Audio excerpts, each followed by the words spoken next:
ലൂക്കോസ് എഴുതിയ സുവിശേഷം അധ്യായം 7. ജനക്കൂട്ടം കേൾക്കെ ഈ വചനങ്ങൾ പറഞ്ഞു തീർന്ന ശേഷം യേശു കഫർന്നഹൂമിലേക്ക് പോയി. അവിടെ ഒരു ശതാധിപന് താൻ ഏറ്റവും വിലമതിച്ചിരുന്ന ഒരു ദാസൻ രോഗം ബാധിച്ച് മരിക്കാറായി കിടന്നിരുന്നു. ആ ശതാധിപൻ യേശുവിനെക്കുറിച്ച് കേട്ടിട്ട് അദ്ദേഹം വന്ന് തൻ്റെ ദാസനെ രക്ഷിക്കണമെന്ന് അപേക്ഷിക്കാനായി ചില യഹൂദ പ്രമാണികളെ യേശുവിൻ്റെ അടുത്തേക്ക് അയച്ചു. അവർ യേശുവിൻ്റെ അടുത്ത് വന്ന്, ഈ ശതാധിപൻ നമ്മുടെ ജനത്തെ സ്നേഹിക്കുന്ന ആളാണ്. ഞങ്ങൾക്ക് ഒരു സിനഗോഗും നിർമ്മിച്ചു തന്നിട്ടുണ്ട്. അതുകൊണ്ട് അങ്ങ് ഇത് ചെയ്തു കൊടുക്കുന്നതിന് അയാൾ യോഗ്യനാണ് എന്ന് താല്പര്യത്തോടെ അപേക്ഷിച്ചു. അപ്പോൾ യേശു അവരോടുകൂടെ പോയി. ശതാധിപൻ്റെ വീടിനോട് അടുത്തപ്പോൾ ശതാധിപൻ സ്നേഹിതരെ അയച്ച് യേശുവിനോട് ഇങ്ങനെ അറിയിച്ചു: കർത്താവേ, അങ്ങ് അധികം ബുദ്ധിമുട്ടേണ്ട. അങ്ങൻ്റെ വീട്ടിൽ വരാനുള്ള യോഗ്യത എനിക്കില്ല. അങ്ങയുടെ അടുത്തേക്ക് ഞാൻ വരാതിരുന്നതും യോഗ്യൻ അല്ലാത്തതിനാലാണ്. ഒരു വാക്ക് കൽപ്പിച്ചാൽ മാത്രം മതി, എൻ്റെ ദാസന് സൗഖ്യം വരും. ഞാനും അധികാരത്തിന് കീഴിലുള്ള മനുഷ്യനാണ്. എൻ്റെ കീഴിൽ പട്ടാളക്കാരുണ്ട്. ഒരാളോട് പോകുക എന്ന് ഞാൻ പറഞ്ഞാൽ അയാൾ പോകുന്നു. മറ്റൊരാളോട് വരിക എന്ന് പറഞ്ഞാൽ അയാൾ വരുന്നു. ഞാൻ എൻ്റെ ദാസനോട് ഇത് ചെയ്യുക എന്ന് പറഞ്ഞാൽ അവൻ ചെയ്യുന്നു. ഇത് കേട്ടപ്പോൾ യേശു അദ്ദേഹത്തെക്കുറിച്ച് വളരെ വിസ്മയിച്ചു.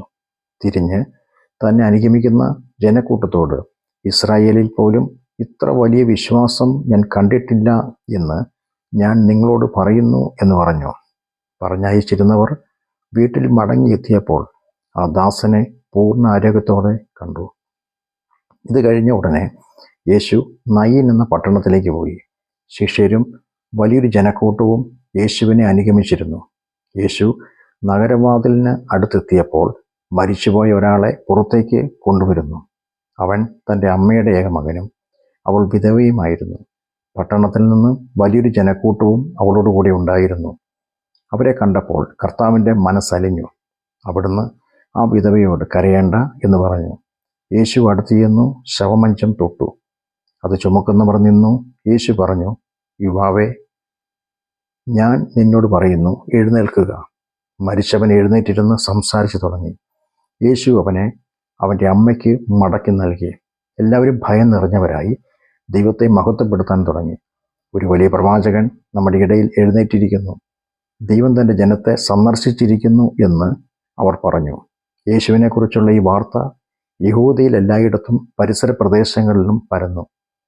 ഈ സംഭവങ്ങളെക്കുറിച്ച് ഒക്കെയും യോഹന്നാനെ തൻ്റെ ശിഷ്യർ അറിയിച്ചു. അപ്പോൾ യോഹന്നാൻ തൻ്റെ ശിഷ്യരിൽ 2 പേരെ വിളിച്ച് കർത്താവിൻ്റെ അടുത്തേക്ക് അയച്ചിട്ട്, വരുവാനുള്ളവൻ അങ്ങ് തന്നെയോ, അതോ ഞങ്ങൾ ഇനിയും മറ്റൊരാൾക്കായി കാത്തിരിക്കണമോ എന്ന് ചോദിച്ചു. അവർ യേശുവിൻ്റെ അടുത്ത് വന്ന്, വരുവാനുള്ളവൻ അങ്ങ് തന്നെയോ, അതോ ഞങ്ങൾ ഇനിയും മറ്റൊരാൾക്കായി കാത്തിരിക്കണോ എന്ന് ചോദിക്കാൻ യോഹന്നാൻ സ്നാപകൻ ഞങ്ങളെ അങ്ങയുടെ അടുത്തേക്ക് അയച്ചിരിക്കുന്നു എന്ന് പറഞ്ഞു. ആ സമയത്ത് തന്നെ യേശു രോഗങ്ങളും വ്യാധികളും അശുദ്ധാത്മാക്കളും ബാധിച്ച അനേകരെ സൗഖ്യമാക്കി. അന്ധരായ അനേകർക്ക് കാഴ്ച നൽകി. അനന്തരം യേശു അവരോട്, നിങ്ങൾ കാണുകയും കേൾക്കുകയും ചെയ്തതെല്ലാം ചെന്ന് യോഹന്നാനെ അറിയിക്കുക. അന്ധർക്ക് കാഴ്ച ലഭിക്കുന്നു, മുടന്തർ നടക്കുന്നു, കുഷ്ഠരോഗികൾ ശുദ്ധരാകുന്നു, ബധിരർ കേൾക്കുന്നു, മരിച്ചവർ ഉയർക്കുന്നു, ദരിദ്രരോട് സുവിശേഷം അറിയിക്കുന്നു. എന്നിൽ ഇടറിപ്പോകാത്തവൻ അനുഗ്രഹിക്കപ്പെട്ടവൻ എന്ന് പറഞ്ഞു. യോഹന്നാൻ അയച്ചവർ പോയതിനു ശേഷം യേശു യോഹന്നാനെക്കുറിച്ച് ജനക്കൂട്ടത്തോട് സംസാരിക്കാൻ തുടങ്ങി. നിങ്ങൾ എന്ത് കാണാനാണ് മരുഭൂമിയിലേക്ക് പോയത്? കാറ്റിൽ ആടിയുലയുന്ന ഞാങ്ങണയോ? അല്ലെങ്കിൽ പിന്നെ എന്ത് കാണാനാണ് നിങ്ങൾ പോയത്? നേർമയുള്ള വസ്ത്രം ധരിച്ച ഒരു മനുഷ്യനെയോ? അലങ്കാര വസ്ത്രങ്ങൾ ധരിച്ച് ആഡംബരത്തോടെ ജീവിക്കുന്നവർ രാജകൊട്ടാരങ്ങളിലാണ് ഉള്ളത്. അല്ലെങ്കിൽ പിന്നെ എന്ത് കാണാനാണ് പോയത്? ഒരു പ്രവാചകനെയോ? അതെ, പ്രവാചകനേക്കാൾ ശ്രേഷ്ഠനായവനെ തന്നെ എന്ന് ഞാൻ നിങ്ങളോട് പറയുന്നു. ഇതാ, ഞാൻ നിനക്ക് മുമ്പായി എൻ്റെ ദൂതനെ അയക്കുന്നു. അവൻ നിന്റെ മുമ്പിൽ നിനക്ക് വഴി ഒരുക്കും എന്ന് എഴുതിയിരിക്കുന്നത് അദ്ദേഹത്തെക്കുറിച്ചാണ്. സ്ത്രീകളിൽ നിന്നും ജനിച്ചവരിൽ യോഹന്നാനേക്കാൾ മഹാനായി ആരുമില്ല. എങ്കിലും ദൈവരാജ്യത്തിലെ ഏറ്റവും ചെറിയവൻ അദ്ദേഹത്തെക്കാൾ വലിയവനാണ് എന്ന് ഞാൻ നിങ്ങളോട് പറയുന്നു. ജനങ്ങളും നികുതി പിരിക്കുന്നവരും ഇത് കേട്ടിട്ട് അവർ യോഹന്നാൻ്റെ സ്നാനം ഏറ്റിരുന്നത് കൊണ്ട് ദൈവത്തിൻ്റെ നീതിയെ പ്രകീർത്തിച്ചു. എന്നാൽ യോഹന്നാൻ്റെ സ്നാനം സ്വീകരിക്കാതിരുന്നതിനാൽ പരീശന്മാരും വേദോപദേഷ്ടാക്കന്മാരും തങ്ങളെക്കുറിച്ചുള്ള ദൈവത്തിൻ്റെ ആലോചന നിരസിച്ചു കളഞ്ഞു. ഈ തലമുറയിലെ മനുഷ്യരെ ഞാൻ എന്തിനോടാണ് ഉപമിക്കേണ്ടത്? അവർ ആർക്ക് തുല്യം? ഞങ്ങൾ നിങ്ങൾക്കായി കുഴലൂതി, നിങ്ങളോ നൃത്തം ചെയ്തില്ല. ഞങ്ങൾ വിലാപഗാനം പാടി, നിങ്ങളോ വിലപിച്ചില്ല എന്ന് ചന്തസ്ഥലത്തിരുന്ന് അന്യോന്യം വിളിച്ചു പറയുന്ന കുട്ടികളെ പോലെയാണ് അവർ.